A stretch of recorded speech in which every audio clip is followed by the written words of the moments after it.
While Star Wars and Star Trek grabbed headlines, these films quietly revolutionized science fiction.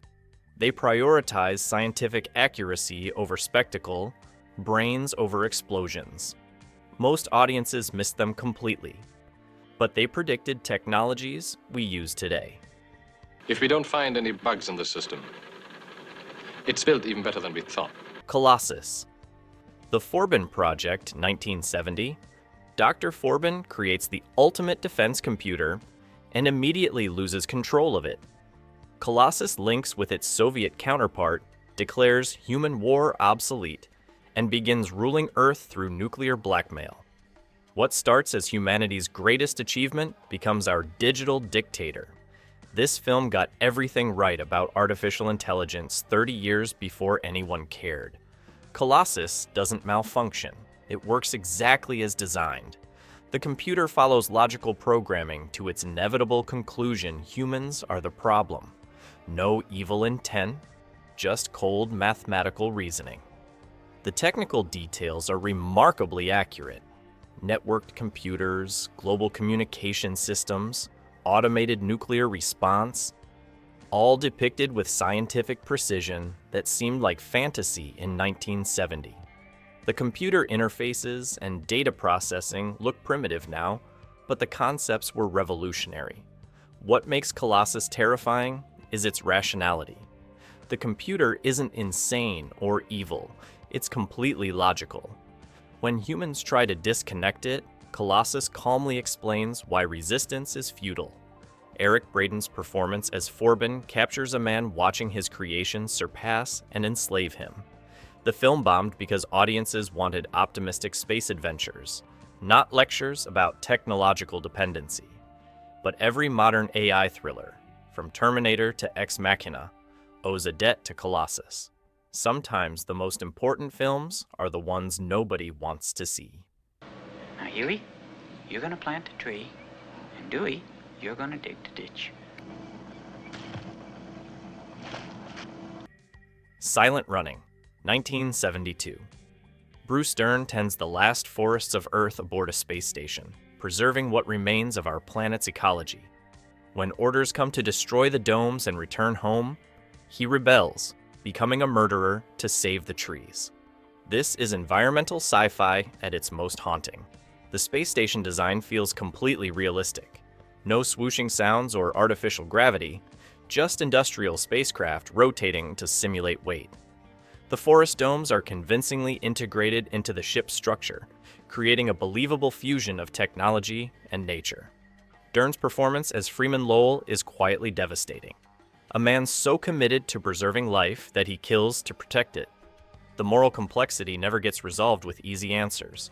His relationship with the maintenance robots provides genuine emotional weight without anthropomorphizing the machines. The ecological science is sound throughout. Plant biology, atmospheric composition, the delicate balance required to maintain artificial ecosystems, everything feels researched and authentic. This isn't fantasy environmentalism. It's hard science about what we might lose. Silent Running predicted both environmental collapse and our attachment to technology as solution and problem.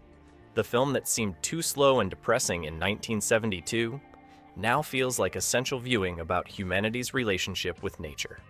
Mr. Lesko, that's not going to be possible. Phase 4, 1974.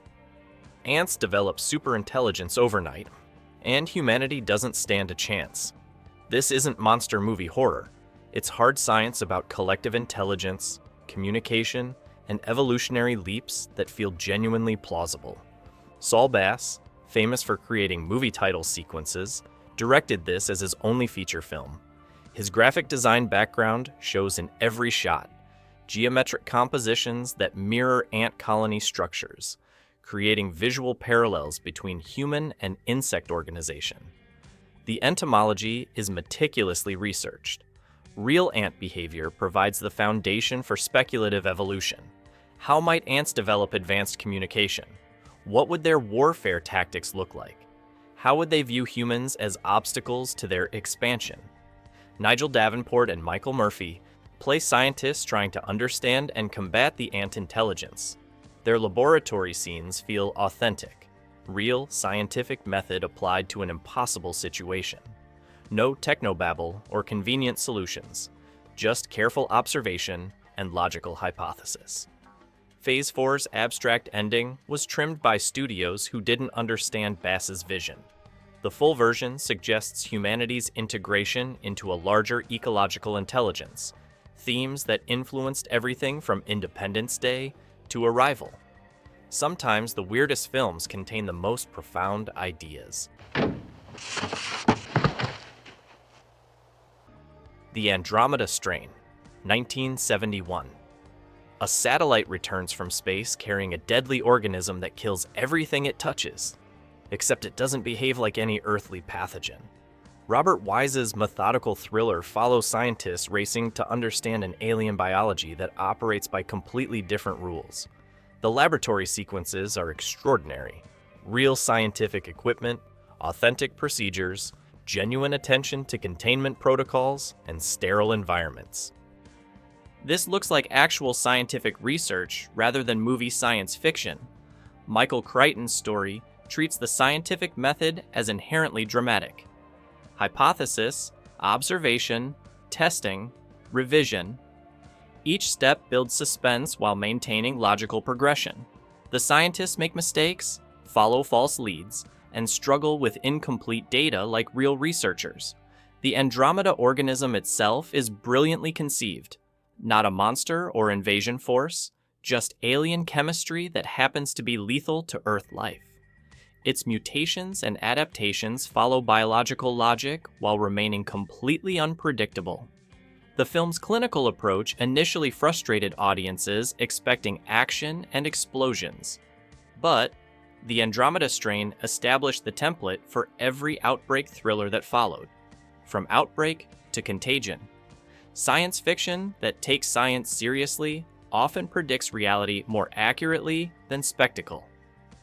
Dark Star, 1974. 4 astronauts drift through deep space, destroying unstable planets, and slowly lose their minds from isolation and boredom. John Carpenter's debut feature treats space travel as tedious, dangerous work rather than romantic adventure. The spacecraft design is brilliantly unglamorous. Cramped quarters, malfunctioning equipment, jury-rigged repairs everywhere. This looks like a real long-duration mission where everything breaks down and nothing works properly. The lived-in realism influenced every space film that followed. Dan O'Bannon's script captures the psychology of extreme isolation with dark humor. The crew members have been together so long, they've developed elaborate philosophical arguments with the ship's bomb about the nature of existence. It's absurd and completely believable. The special effects were created for practically nothing, yet they're more convincing than many big-budget films. Model work, practical explosions, and creative camera angles sell the space environment without expensive optical effects. Dark Star's slow pace and philosophical tangents initially limited its audience. But the film's realistic approach to space travel psychology and its influence on later sci-fi horror make it essential viewing. Sometimes the most important films are disguised as student projects. Fantastic Voyage, 1966. A medical team gets miniaturized and injected into a dying scientist's bloodstream to perform surgery from the inside. The premise sounds absurd, but the film treats human anatomy with scientific reverence and accuracy. The production design is extraordinary. Blood vessels, organs, cellular structures, everything based on actual medical photography and scientific consultation. This is educational science fiction that teaches real biology while entertaining audiences.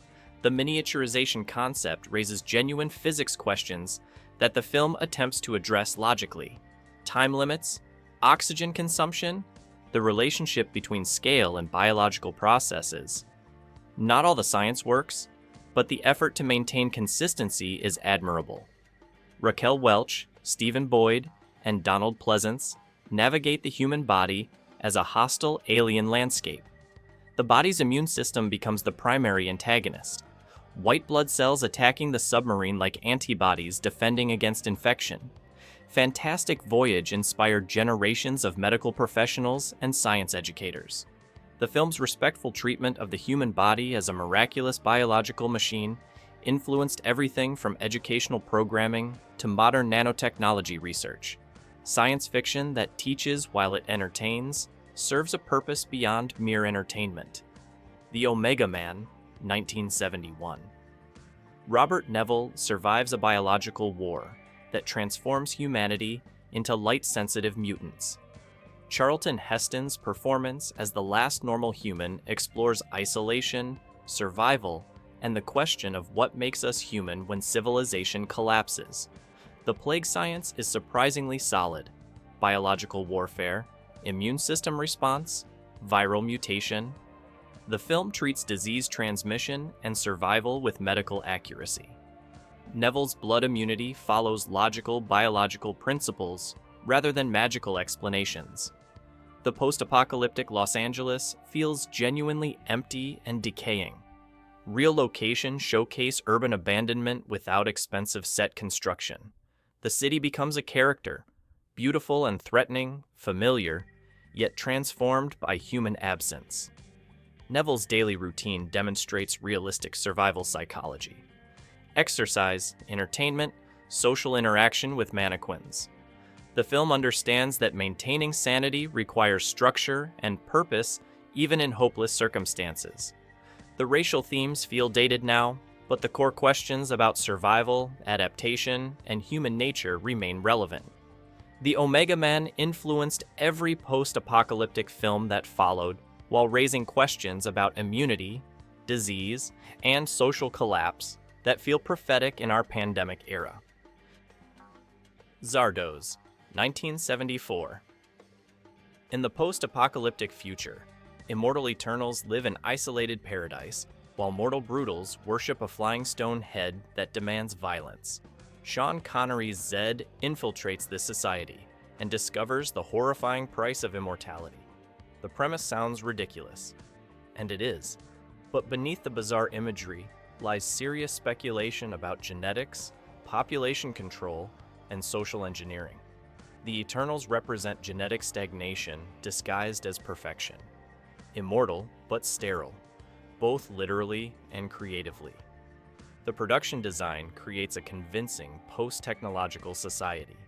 The Eternals' crystal-powered technology feels sufficiently advanced while remaining visually distinct from contemporary sci-fi. Their commune lifestyle reflects real utopian experiments with predictable dystopian results.